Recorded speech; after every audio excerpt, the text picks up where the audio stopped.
Marriage should be fun, fulfilling, and full of joy, but too often, outside voices try to define what it should look like. Your Best Marriage Now is here to challenge the norms and help couples build a relationship that feels right for them. Hosted by Rashima and Jack Mountain, this podcast is all about embracing the freedom to love, laugh, and grow together. We believe in living at your own address, meaning your marriage should reflect your values, your happiness, and your vision. Join us as we share real conversations, practical insights, and plenty of fun along the way. Let's dive in together. Hey, I am Rashima. This is my amazing husband, Jock, and we are here with you today with Your Best Marriage Now. Y'all, we excited. We just celebrated 20 years. 20 years. Oh, God, we still here. We made it.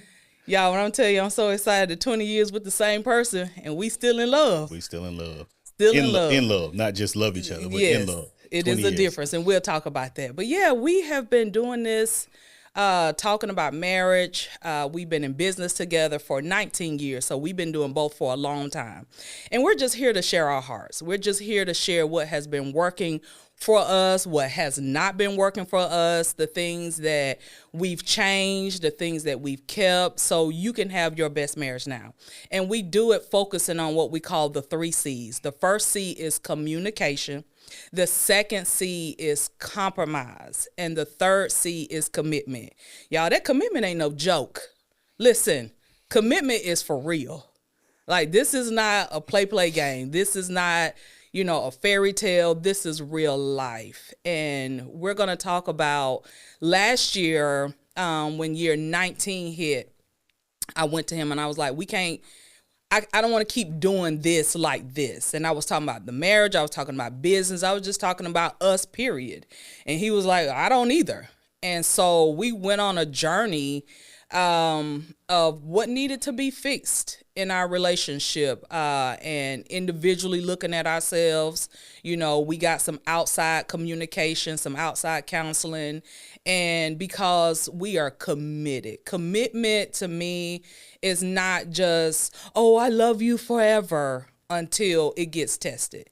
And it's going to get tested more than one time, but can we really stay in this and stay married? So, yeah, that's what we are today. Mm-hmm. Yeah, and so with the 20 years, we talked about 19. 19 was a rough year for us, with the counseling, just things being changed, stuff being brought up that, we didn't know was still there. Mm-hmm. And sometimes even in marriage, as we're talking about 2 becoming 1, it takes years to get safe, to feel safe. Yes. To really pour out your heart to somebody and say, hey, this really is a real thing for me. This really does bother me. One of the things I used to say when we used to pastor the church, people used to be like, well, this is just who I am. Yeah. That was and I would say, no, this isn't just who you are. This is who you've become. Right. Through a series of circumstances, hurts, victories, upbringing. Yep.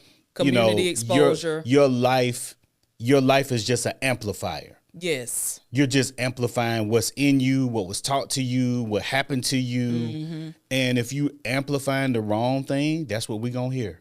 And we learned that just because we are Christians and in church did not exempt us from having issues, because we found out even with us being the one, because he's my, how people, I'm looking for the one in my list. And I had a list, and you had a list, but we both was effed up in some stuff. Yeah, we were. And that effed up stuff came out. It does come out. How is it that you all of this on the list, but then all of the stuff that you don't know that's not written is in there too. You know what I mean? So it's like, woo, we start finding some stuff out. Yeah, stuff comes out, because then you have preconceived ideas and attitudes and stuff my mama taught me, and Big Mama and my dad and my granddad said don't ever do this. And then we have to come and undo that stuff because they're amplifying their story. Yes. They're amplifying their perspective. And I don't want to amplify what my granddaddy went through if it wasn't good. Right. I don't want to amplify or relive his life. Well, let's just, we like talking real examples. Mm-hmm. And I know we said this on one of the other stories, other episodes. You always got to set a little money to the side. Just in case he do something. You always got to have a little emergency money, your little nest egg. So if you need to get out, well, that came from grandma. Yep. Who had alcohol problems, who had a cheating husband, who didn't work and make her own money per se. And so, grandma had to hide some and put some away. Yes. But that was grandma's story. Yes. I'm not grandpa that grandma was married to. You not grandma. I'm not going to amplify her story. Yeah. That, you got to keep the finances separate. How many couples we have. Man, recently we realized how many people, and one thing y'all gonna hear about us, what's our motto? Live at your own address. So we ain't giving you no rules. We're just talking about what worked for us. But we found that so many couples that we've been working with and talking to here recently have separated their finances. Right. And I asked you, I said, why didn't we do that? And you said, because that's not what we were taught. Right.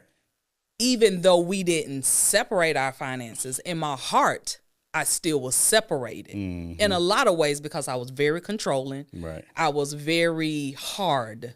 He used to call me the budget Nazi, and it's okay to say that. We finally passed it because he said, babe, that's not a nice word. It was not a I was compliment. proud of it. I was proud of it. I was like, yeah, it was. But even though we didn't have separate accounts, I would still do stuff. Yeah, you would set money aside that I didn't know about. Yeah, because I was like, you spent everything in my mind. In your mind. That I was thinking back, passed down to me. Right. You have to take care of yourself. And so there was still this whole lack of trust. It was fear. Right. We've had to deal with that and be okay with you having a different way, you growing in your own mindset with how you see finances. I had to learn how to grow and see where we are today. Not only with that, it's just been a lot of things that we've had to uncover from stories that were amplified to us over the years. Right. And just because somebody's way is different doesn't make it wrong. Say that again, because I didn't know that. Just because somebody's way is different, that doesn't make it wrong. And that used to be my thing. I used to say, hey, I'm different. I'm not wrong. Just because you want to cut the grass left to right and I want to cut the grass up and down, it doesn't make me wrong. It just makes me different. The grass still got cut. Yeah. And so that was one of the things that we were just kind of talking about prior to getting on was irreconcilable differences. Yes. Because people get stuck on this is the way it's got to be. Yeah. And it's like, well, why does it have to be that way? Yep. Well, that's what my mama taught me. Okay, but my mama taught me something else. Or that was my upbringing. And where is the flexibility? As we talk about the 3 C's, we talk about communication, and then we talk about compromise. It's like, at what point do you compromise? We're saying compromise on things that are not, we're not talking about compromising on morality. We're not talking about compromising on not paying your taxes. We're saying compromise on, okay, when we got married, I used to put the toilet paper under and you put it over. No, I'm not. No. And if I'm at your house and your toilet paper is under, I'm going to fix it for you. Because I figured you didn't know that I was coming. You didn't know no better. Some things I was just Jock, I'm not giving up. It's like, you got me with a lot of stuff. You squeeze the toothpaste in the middle. I squeeze it at the bottom. I mean, it's like, okay, but it come on. comes out at the middle. And when I need it at the end. Oh, no. You squeeze it at the bottom and keep it pushing all the way up. Some things I still got to keep. I got to keep for myself. So some stuff you can compromise on. My goodness. So we're not talking about compromising on the core values of the marriage. Yes. But it's like, okay, you cut the grass left and right. I cut it up and down. You know what? At the end of the day, the grass got cut. Yeah. And I have heard from 2 different couples. One who was married 50 plus years last year. And then 2 weeks ago, one of my fraternity brothers, he just celebrated his 60th year of marriage. Yes. 2 different times I asked, what does it take to make it? And this was the statement. Don't sweat the small stuff. And it's all small stuff. That's good. I love He said, don't sweat the small stuff. And it's all small stuff. And another thing that I like to give keys, I like to give tips that you can go home and do. I don't like talking fantasy talk. Yes. Like, oh man, we just so in love. But how? What do you do practically? And one of the keys that I want y'all to use you said a good word, my fraternity brother, such and such, people who have proven commitment. Yes. Community influence is very key to us. We prune our relationships. And what do I mean by that? If I'm hanging around somebody and you always got something negative say about your husband, or you always the right one, I can't, if you're not willing to change, like I can't keep rocking with that. And if you're stuck in the man is always wrong, or they ain't no good men, ain't no good black men, or whatever the stuff is, it's a lot of stuff. I can't roll with you.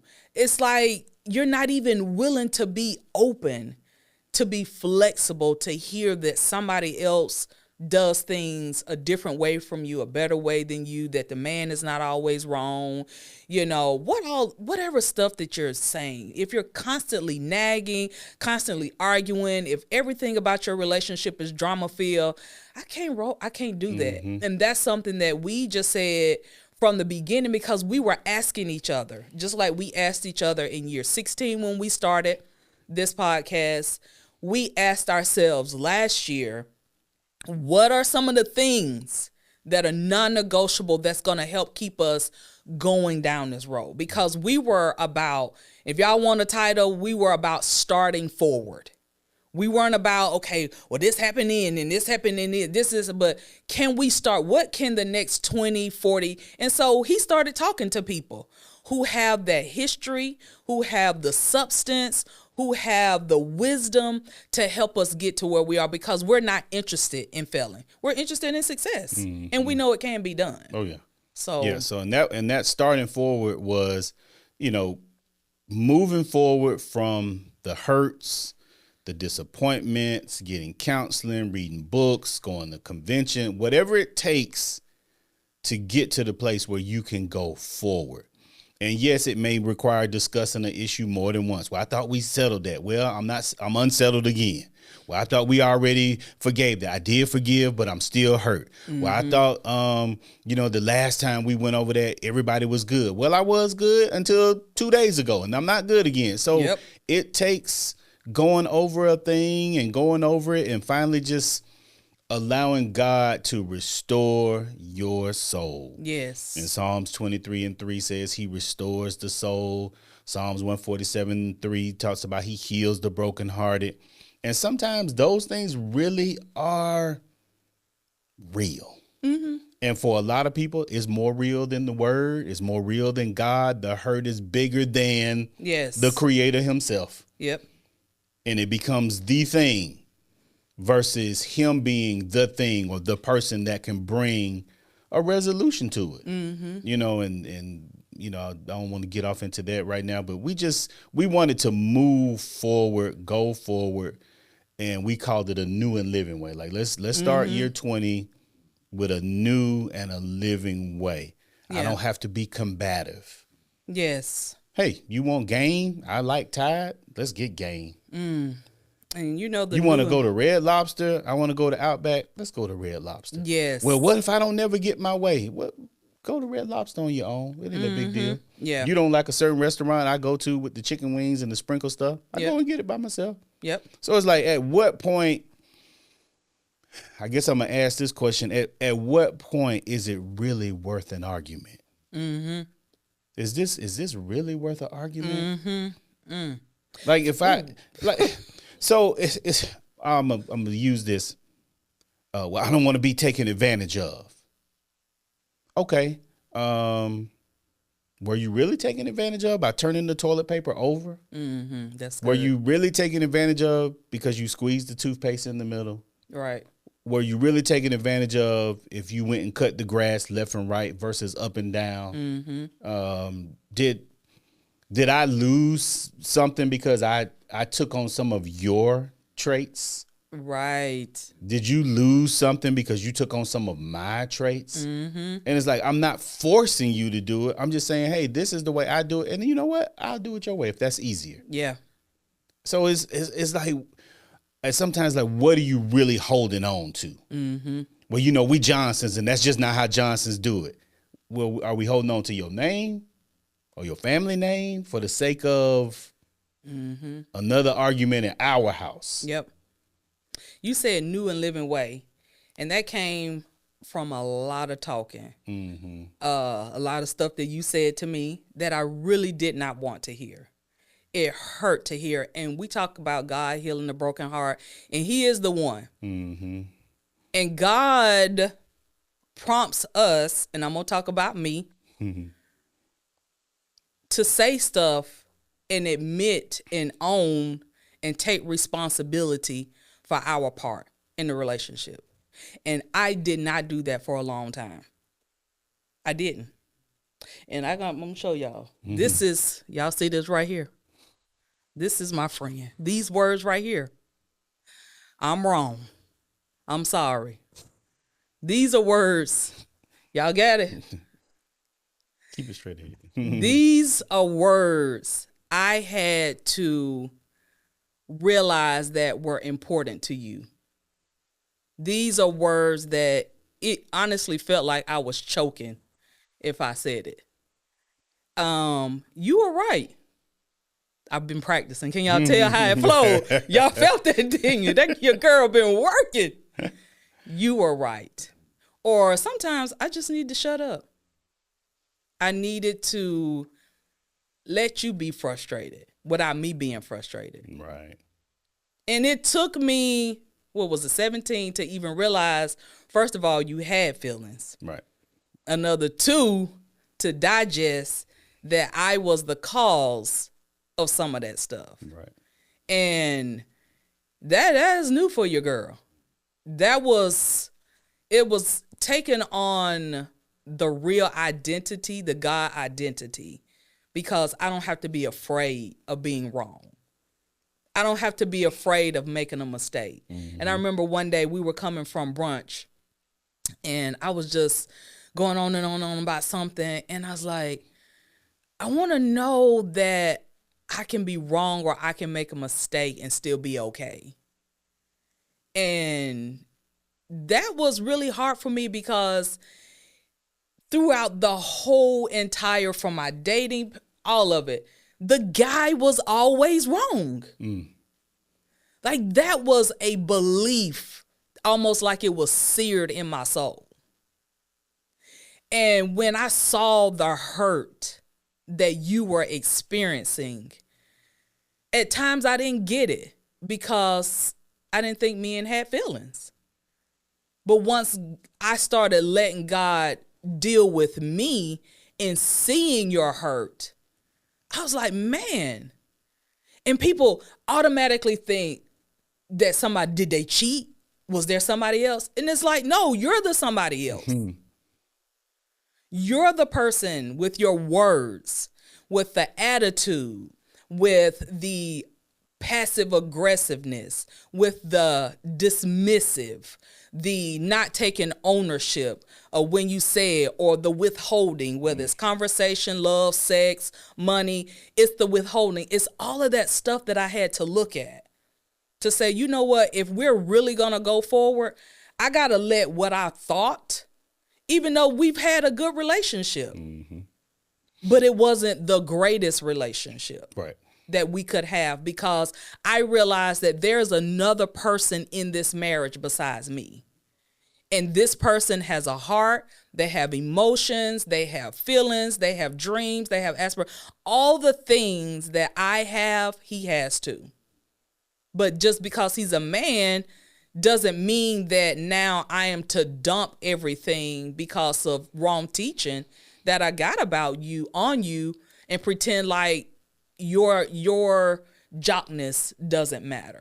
Like all of your jockness matters. Everything. And so the I'm sorry, the you are right. Like I remember times you'd be like, can I be right for one time? Like one. We've been together for 7,300 and some odd days.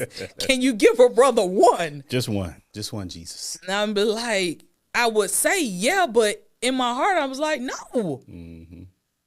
Because my way I felt safe with. But now what we have, it is a new relationship. It is a relationship where we are discovering things about each other that we didn't even know were there. And they're good things and some of them are not. But because we're committed to the Father, we're committed to each other, we're committed to our family, we're committed to our community, which are the people that God has placed in our life. That's why I was like, this thing is bigger than me being right. It's bigger than you can't say you sorry. It's bigger than, well, he need to go to counseling. It's bigger than that. It's like what I look like telling my sons, oh, me and your daddy, we ain't gonna make it because mama couldn't get her S together. Like, come on, man. So, yeah. That's good. And I want to bring other women along with me. I want you to come with me because you don't have to give up in year 6, 7, whatever. I don't know what your number is. You know, I don't know. But I want to bring you with me. We want to bring other couples. I'm speaking to the women because I know I ain't the only one. I know I'm not the only one who has choked at saying, oh, yeah, babe, you right. I know I'm not the only one who has choked at saying, you know what, I apologize. I'm sorry. You know what, that is my fault. I take responsibility. But it's okay. I want to let you know you're okay too. First and foremost, because number one, God loves you. And that was the breakthrough for me, is when I realized that I really am loved by God. Even in all of my mistakes and all of my mishaps, I'm loved by God. You're loved by God. You are his daughter. You're his son. And so he does have a plan. God does have a good plan for marriage. I don't care what the world says. I don't care what everybody say. I want the women that say, I don't care because there's something in me that knows that this thing really can work. And sometimes it takes you saying, you know what, babe, I'm sorry. I apologize. What can I do to make this better? So, yeah. We're going to keep going. And we're going to keep going, and it's going to be great because we have decided it is. And the power is in you to decide that we're going forward. We want y'all to make it to 20, 40, 50, like the gentleman, 60 years. We want y'all to have a new and living way to offer your kids, your nieces, your nephews, your community, the people around you. Always remember this is bigger than us. So thank y'all for letting me share that. That was good. That was really good. I appreciate that. Yes. It was and good saying you it. talk about choking on saying those things. That's how I felt when he used to ask me, what do you feel? Tell me how you feel about me. Yeah. I would choke. Well, I love you. But what else do you feel? And it was that same choking feeling. Yeah. It was like, I got it in there, but for whatever reason, I can't get it out. I'm afraid. That ain't what players do. You know, brothers, a pimp don't say he love him. You know what I'm saying? You know, all that stuff we heard back in the day. And because it wasn't modeled, anybody saying it like that, doing that, other than an R&B song, Jodeci or somebody, it's like nobody's running around here telling them people you love them like that. And, oh, how I feel about you, and you're the best thing, and you're the breath beneath my wings. And all brothers ain't doing all that. Are you saying that right now? 'Cause Well, yeah. it's like if you saying it, I'm catching it. I'm catching Taking it. it in. Take it in. Taking sis. it, Take right. it in. But it was the same thing. Yeah. And those are breakthroughs that we have to have individually that will help us corporately. Yes. So we always looking for somebody to change. So if you ever tell your spouse or your significant other they need to go to counseling, you should be right there with them. Hello. Yep. And I'm going to say with that, and I'm going to close with this, because if you're telling them they need to go to counseling because there's something wrong with them, then there's something wrong with you because they chose you. Oh. Resuscitate. Right. So you telling them, oh, you need to go to counseling. There's something wrong with you, but you with them. So how did you end up with the person with the so much wrong with them that you love and you married, but then you good? So it's got to be something wrong with you for the broken, crazy person to have chosen you. And then you married the broken, crazy person. So if they need counseling, you should go right along with them. You should go right with them. And with that being said, we would like to thank our sponsor today, Dream Home Inspections. Hey, Dream Home Inspections meets all of your real estate needs, and feel free to reach out to them at the number on the screen, and the information is on the screen, and we will see you all next week.